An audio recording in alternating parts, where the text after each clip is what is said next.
नमस्कार विद्यार्थी मित्रो, 8वीच्या गणित विषयातील प्रकरण दुसरे समांतर रेषा आणि छेदिका पॅरलल लाइन्स अँड ट्रान्सव्हर्सल या प्रकरणाविषयी आपण या ठिकाणी आज माहिती घेऊ।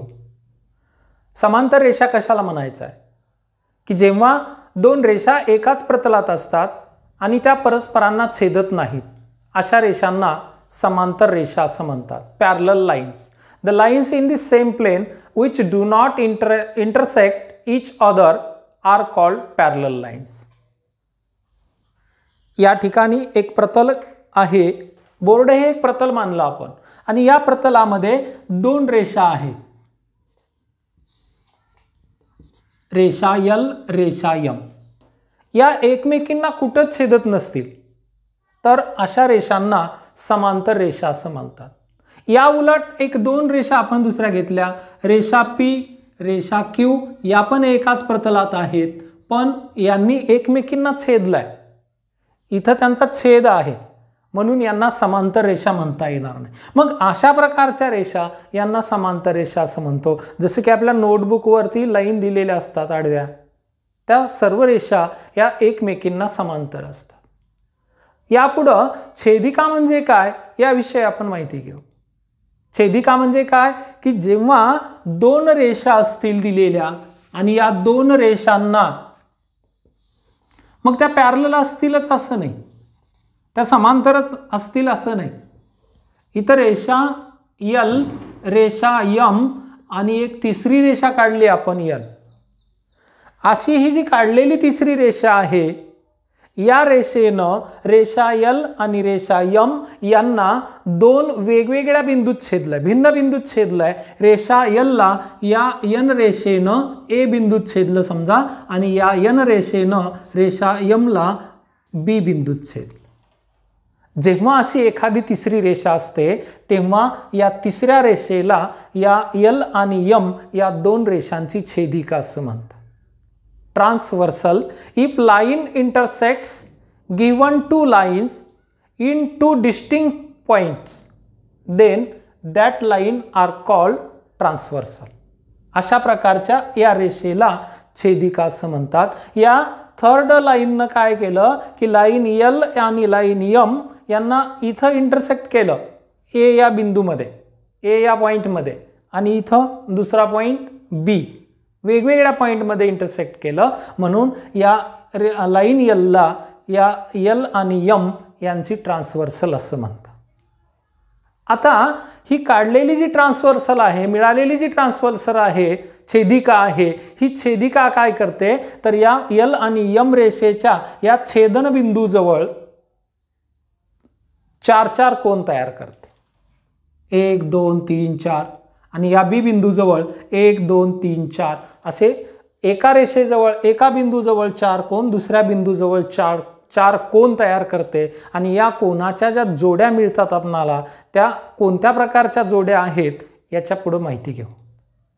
अँगल्स मेड बाय ट्रान्सव्हर्सल, छेदिकेमुळे तयार होणारे कोन, तर त्या कोनाच्या जोड्याविषयी आपल्याला माहिती घ्यायची आहे। तर पहिल्या प्रकारची जोडी तयार होते याला आपण संगत कोन असं म्हणणार आहोत, करस्पॉन्डिंग अँगल।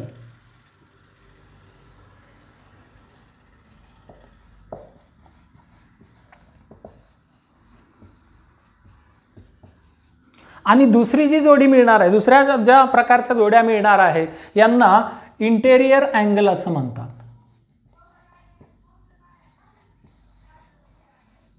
यालाच आपण आंतरकोन असं म्हणणार आहोत, आंतरकोनाच्या जोड्या। तिसरा प्रकार आहे त्याला अल्टरनेट अँगल असं म्हणतात।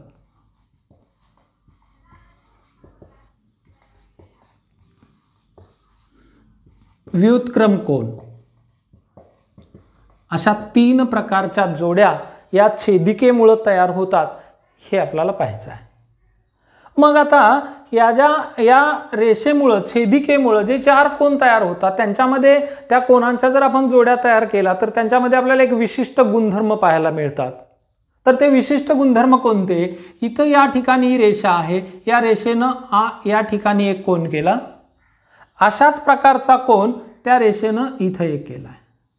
आता या दोन कोनाचा गुणधर्म काय, तर या दोन्ही कोनाच्या एक एक बाजू या ट्रान्सव्हर्सलच्या एकाच साईडला आहे, एकाच बाजूला आहेत आणि दुसऱ्या ज्या बाजू आहेत त्या ट्रान्सव्हर्सलवरती आहेत. या कोनाची ही दुसरी बाजू छेदिकेवर आहे, या कोनाची दुसरी बाजू छेदिकेवर आहे आणि या दोन बाजूंचा गुणधर्म असा आहे की या छेदिकेच्या एकाच डायरेक्शनला आहे, यांचं डायरेक्शन सेम आहे वरच्या दिशेनं. तर अशा प्रकारच्या कोनाच्या जोडीला करस्पॉन्डिंग अँगल्स असं म्हणतात. Pair of this angle is a corresponding angle. मग अशी एक जोडी मिळाली आहे, दुसरी जोडी आपल्याला इथं दुसरी मिळती आहे. आता यांच्याही सेम प्रॉपर्टीज आहेत. यांची एक एक साईड या ट्रान्सव्हर्सलच्या एका साईडला एकाच बाजूला आहे आणि दुसऱ्या ज्या बाजू आहेत त्या ट्रान्सव्हर्सलवरतीच आहेत, छेदिकेवरतीच आहेत आणि खालच्या दिशेनं आहेत. ही बाजू खालच्या दिशेनं आहे, ही दुसरी बाजू या दिशेनं आहे, एकाच डायरेक्शन सेम आहे. तेव्हा ही जी दुसरी जोडी तयार होते, पेअर तयार होते अँगलची, ही पण काय करस्पॉन्डिंग अँगल्स आहे, संगत कोनाची जोडी. संगत कोनाची ही एक जोडी मिळाली आहे, ही दुसरी जोडी मिळाली आहे. अशीच आपणाला तिसरी जोडी या ठिकाणी मिळेल. यांची पण प्रॉपर्टी सेम आहे, गुणधर्म सारखेच आहेत की या कोनांच्या एक एक बाजू या छेदिकेच्या या दुसऱ्या बाजूला आहेत. इकडं याची ही बाजू इकडे आहे, याची दिशा इकडे आहे आणि राहिलेली बाजू ही वरच्या दिशेला आहे, छेदिकेवरतीच आहे. याची पण राहिलेली बाजू छेदिकेवरतीच आहे आणि वरच्या दिशेला आहे, म्हणून यांचे पण गुणधर्म सारखे आहेत. ही सुद्धा काय आहे तर संगत कोनाची जोडी आहे, करस्पॉन्डिंग अँगल्स. आता आणखी एक जोडी इथं आपल्याला मिळेल.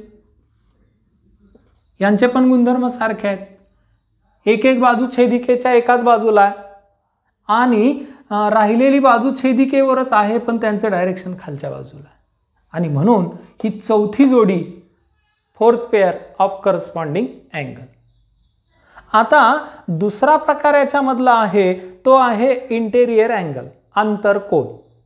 आता याचे पण गुणधर्म जसं संगत कोनाचे गुणधर्म आपण पाहिले तसे पण आंतरकोनाचे गुणधर्म आहेत की आंतरकोन हे दिलेल्या दोन लाईन्सच्या मध्ये असतात आणि छेदिकेच्या एकाच बाजूला.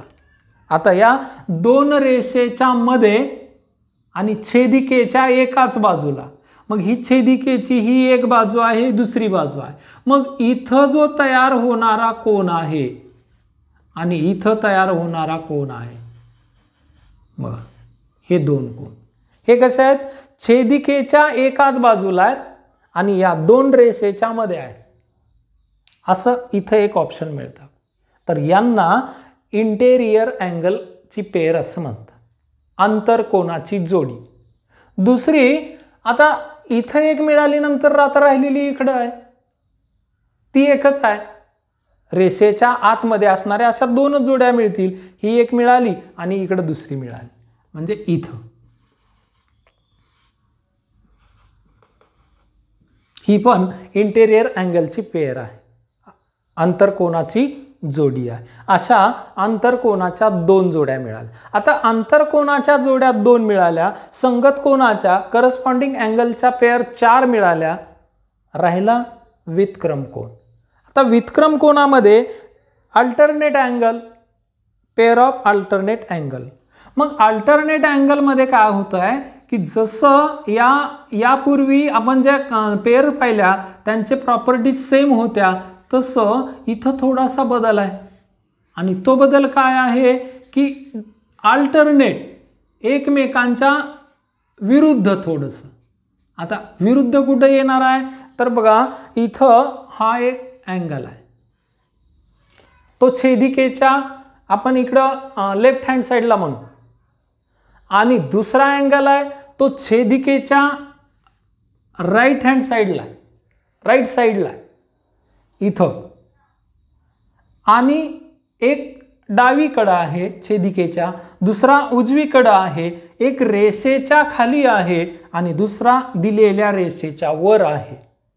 सोपं ओळखण्यासाठी की व्यतक्रम कोन कसे ओळखायचे, अल्टरनेट अँगल कसे ओळखायचे. छेदिकेच्या एका बाजूला, छेदिकेचा दुसरा कोन दुसऱ्या बाजूला, एक रेषेच्या खाली एक रेषेच्या वर, म्हणजे इथं ही पेअर तयार होते.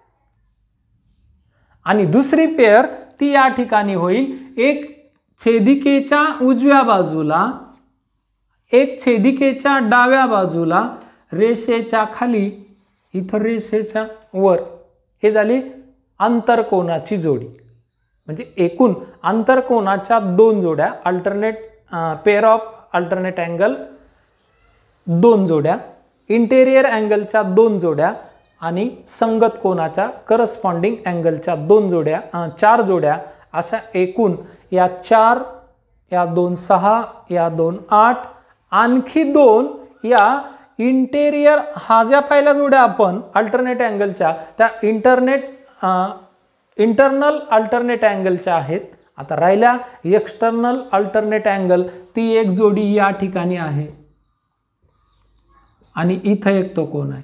तो काय आहे की रेषेच्या बाहेर आणि अल्टरनेट, एक छेदिकेच्या डाव्या बाजूला, छेदिकेच्या उजव्या बाजूला, पण रेषेच्या बाहेर. इथं हा रेषेच्या वर, रेषेच्या खाली. अल्टरनेट हा वर आहे तर हा खाली आहे, हा डाव्या बाजूला आहे तर हा उजव्या बाजूला आहे. तसं इथं एक जोडी मिळते. तर ही सुद्धा एक्सटेरियर अल्टरनेट अँगलची पेअर होते. रेषेच्या छेदिकेच्या उजव्या बाजूला, ट्रान्सव्हर्सलच्या राईट साईडला, ट्रान्सव्हर्सलच्या लेफ्ट साईडला, या लाईनच्या वर, लाईनच्या खाली ही दुसरी जी जोडी तयार होती आहे ही एक्सटेरियर अल्टरनेट अँगलची जोडी होती. तर ट्रान्सव्हर्सलमुळं एकूण कोनाच्या अशा पद्धतीनं जोड्या तयार होतात. यापुढं आता ह्या तयार झालेल्या जोड्या, आपल्याला एखादी आकृती दिलेली असेल, त्या आकृतीमध्ये मग तुम्ही संगत कोनाच्या जोड्या ओळखा, व्यतक्रम कोनाच्या जोड्या ओळखा किंवा आंतरकोनाच्या जोड्या ओळखा, असा परीक्षेमध्ये प्रश्न येतो. मग आता तो तुम्हाला सोडवता आला पाहिजे. याचं एक उदाहरण आपण या ठिकाणी घेऊ, म्हणजे तुमच्या आणखी जास्त ते लक्षात येईल. In the adjoining figure, each angle denoted by letter and fill in the boxes with the help of given figure. या आकृतीत, दिलेल्या आकृतीमध्ये प्रत्येक कोनाला नावं दिलेली आहेत ABCD या पद्धतीनं, आणि आपल्याला दिलेल्या हे बॉक्स पूर्ण करायचे आहेत, रिकाम्या जागा भरायच्या आहेत या आकृतीची मदत घेऊन.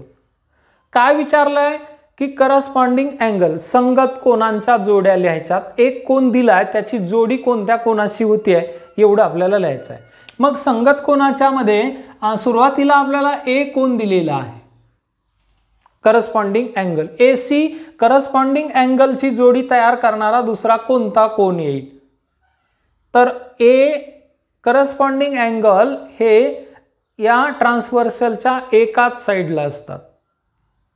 मग इथं या AC जोडी करणारा कोणता कोन येईल? अर्थातच E कोन येईल. मग इथं अँगल E. अँगल D याच्याशी जोडी तयार करणारी संगत कोनाची दुसरा कोणता कोन असेल? जसं A ला आपण E लिहिलं तसं D ला काय येणार आहे? अर्थातच H येणार आहे.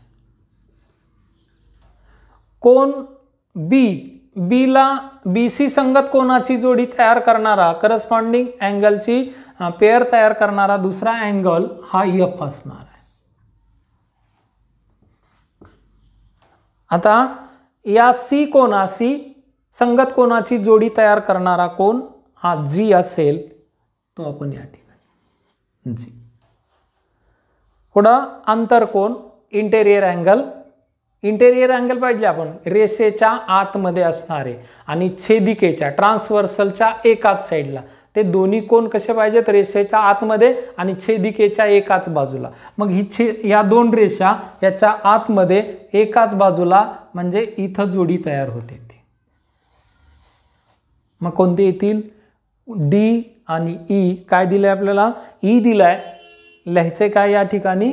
तर D, angle D. Angle C तर याच्याशी जोडी तयार करणारा कोणता अँगल आहे? एफ. इंटेरियर अल्टरनेट अँगल, आंतरव्यतिक्रम कोनाच्या जोड्या लिहायच्यात.